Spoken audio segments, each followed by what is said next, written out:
It was 3 p.m., the kind of quiet that deceives even the most seasoned soldiers.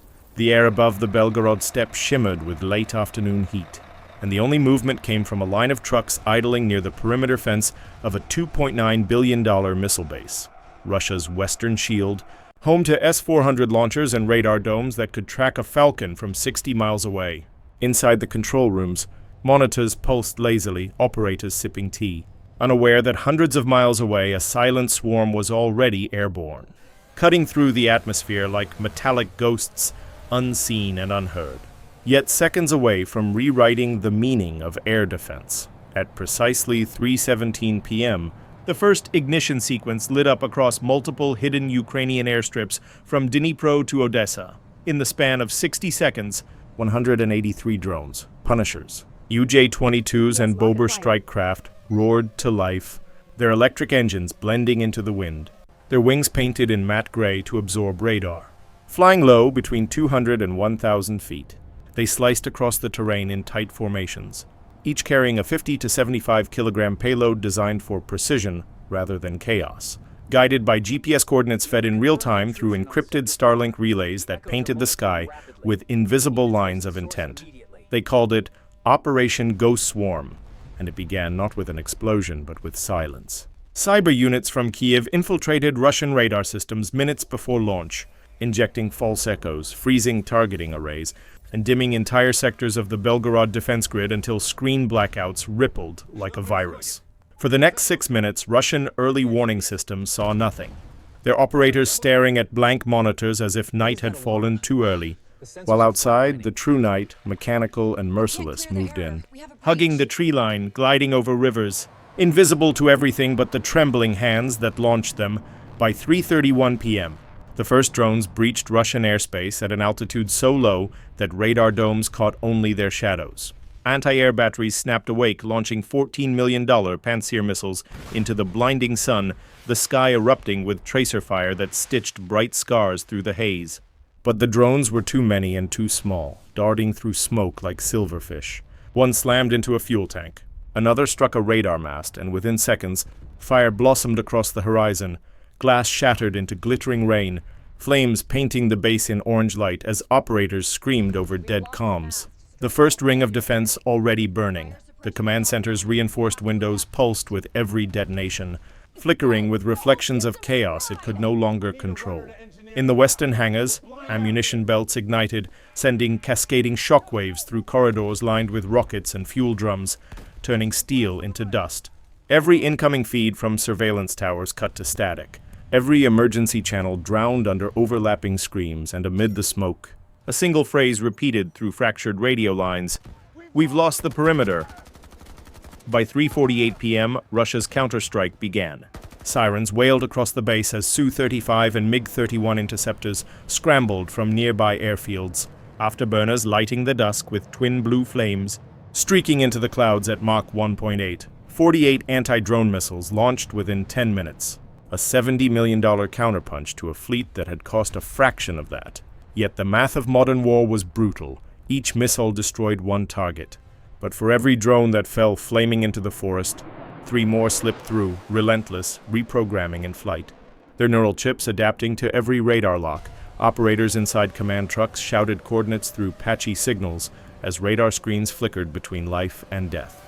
The base's defense grid, designed for traditional warfare, began to fracture under digital saturation, the fire control software looping, freezing, then rebooting mid-battle. Outside, the air smelled of ozone and burning fuel, a metallic taste that coated tongues as debris fell like rain. And over the distant horizon, the second wave was already on approach. Unseen, coordinated and merciless. At 4:05 p.m., Ukraine executed the next phase, the decoy and the hammer. 80 decoy drones climbed high into the stratosphere, their transponders mimicking the radar signature of F-16 fighters, drawing Russian interceptors upward in frantic pursuit.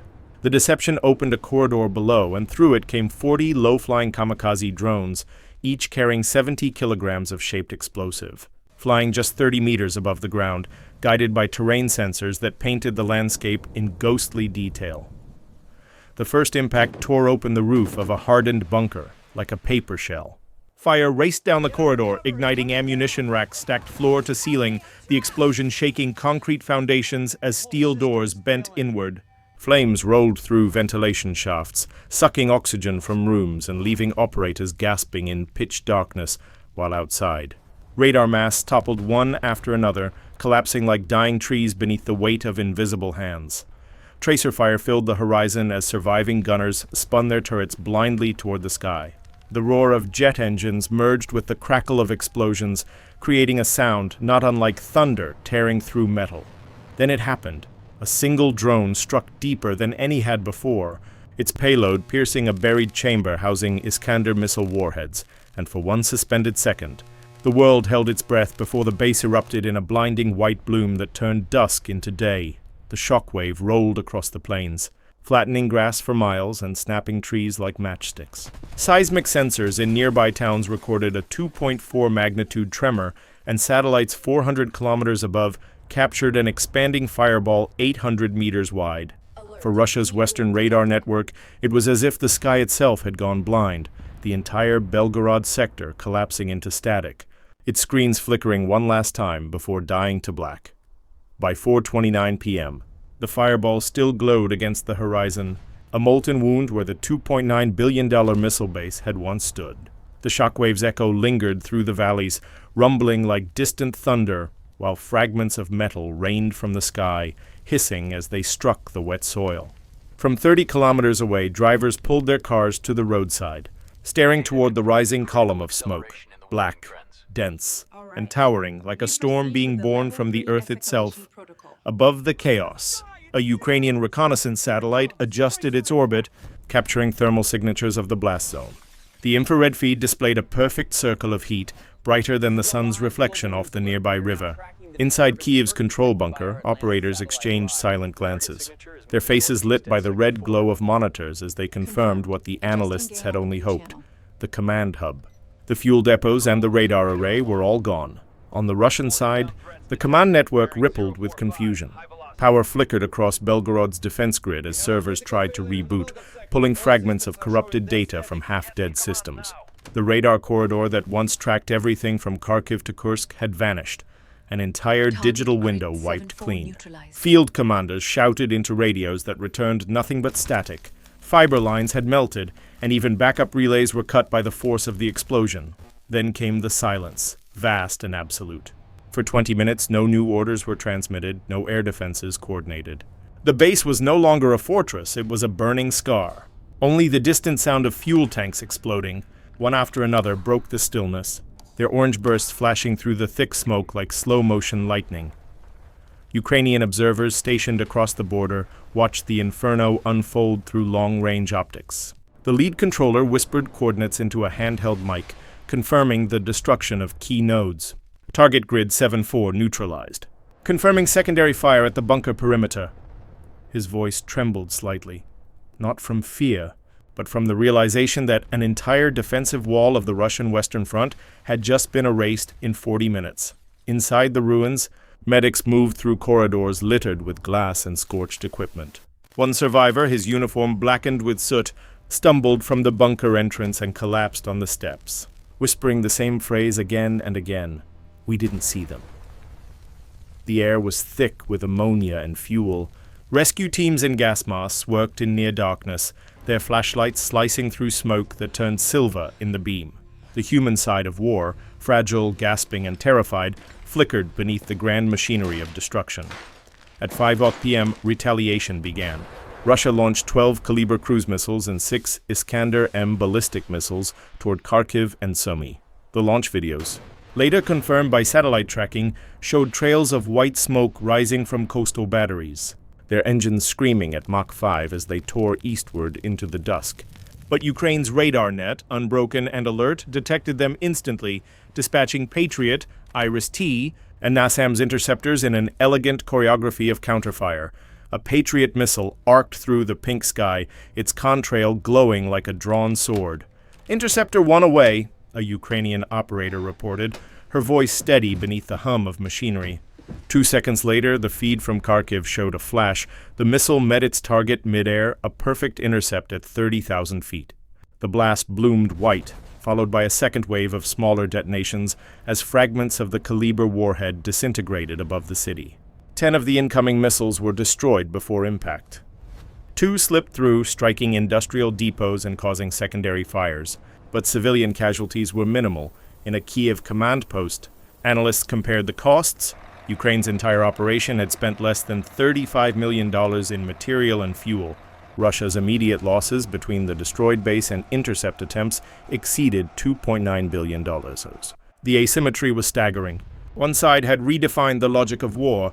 It wasn't just about who had more weapons, but who could see better, think faster, and adapt before the other blinked. Meanwhile, digital warfare unfolded in invisible space. Ukrainian cyber units targeted Russian logistics servers and drone control networks, releasing coordinated bursts of code designed to overload radar relays and GPS locks. For several minutes, entire regions of Russia's Western Front went dark on their own systems, a rare moment when soldiers in bunkers stared at blank screens without understanding whether the war had paused or if their instruments had died. Russia retaliated digitally too, striking Ukrainian energy grids and communications, but Kiev's firewalls, built after months of siege warfare, absorbed most of the impact. The human fatigue began to show. In Belgorod, firefighters battled the spreading inferno with ruptured hoses, their silhouettes framed by burning steel beams that groaned like the ribs of a dying animal. The wind carried the smell of melted rubber, scorched earth, and ozone for miles. By the time darkness fully settled, the fire was still alive, crawling through underground tunnels, consuming oxygen faster than it could be replaced. Across the border, Ukrainian drone pilots shut down their systems one by one, their screens dimming as they confirmed mission completion. "Ghost swarm complete," came the final transmission. The operators sat in silence, some with trembling hands, as the adrenaline drained. A few allowed themselves a brief smile, not of victory, but of survival. They had flown machines into one of the most fortified zones on the planet and returned without a single man lost. By 5:30 p.m., global satellite channels were already transmitting infrared imagery of the blast zone. Analysts from NATO and independent observers in Turkey and the UK began confirming the scale, the largest successful drone strike of the entire war. The crater stretched nearly a kilometer across. Charred remains of S-400 systems lay in concentric rings, their frames warped beyond recognition. What once was a web of defense had become a graveyard of twisted metal and silence. Back in Russia, the mood was tense. Broadcast networks hesitated to mention the strike, referring only to localized fires near a military facility. But on social media, videos from nearby towns told a different story. Footage of shockwaves bending windows, fiery clouds blooming in the distance, and cars thrown sideways by the force. The truth, like the drones, could not be stopped once it was airborne. At 5:50 p.m., a second retaliatory barrage targeted Ukrainian infrastructure, transformer stations, power substations, and bridges. But this time, Ukrainian defenses were prepared. From Khmelnytsky to Poltava, interceptor batteries lit the night with intersecting arcs of light, each collision creating a sunburst that briefly illuminated entire neighborhoods. One journalist filming from a rooftop captured the surreal spectacle, a ballet of fire across the sky, both terrifying and strangely beautiful. Inside the Kyiv war room, the commander of the Air Force watched the feed in silence. Around him, analysts whispered figures, updating maps, recalculating ranges. Finally, he spoke softly. "It's no longer a war of numbers. It's a war of eyes." His meaning was clear. Whoever saw first, decided first, and adapted first would shape the battlefield of the 21st century. By 6:15 p.m., the fires in Belgorod still burned, but the shooting had stopped. The sun dipped below the horizon, and a heavy orange glow lingered above the plains, mingling with smoke. In the distance, the faint outlines of wrecked radar domes stood like broken crowns against the twilight.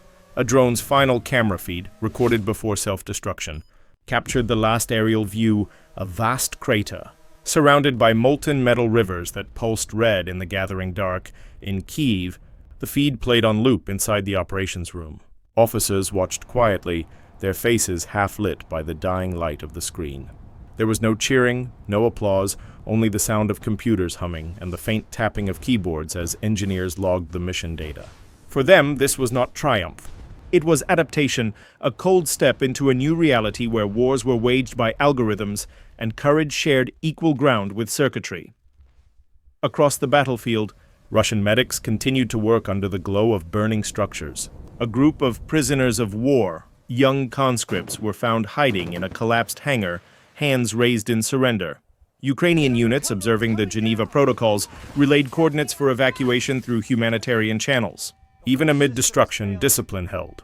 The war had turned machines into soldiers, but the remnants of humanity still fought to survive beneath the smoke.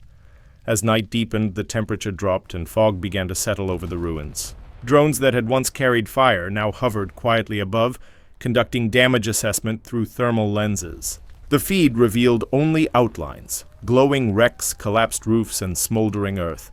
One operator murmured, "It looks like the sky itself fell." Another simply nodded, exhausted, and so the day closed the way it began, with silence. The wind moved through the empty hangars, carrying the distant crackle of flames, while ash drifted upward like falling snow. The world's militaries would later analyze the strike for years, but for those who had seen it unfold in real time, the lesson was immediate. The age of the swarm had arrived. War was no longer defined by distance or manpower. It was defined by the mind, by precision, by the invisible hum of hundreds of machines moving as one. In that stillness, a final transmission flickered across encrypted Ukrainian channels. A simple sentence that would become a quiet legend among drone operators. "We've turned the sky into a weapon." Then the line went dead, and only the hum of the servers remained, a low, steady sound like the breathing of something new, something both mechanical and human, watching over a battlefield where the future had already begun.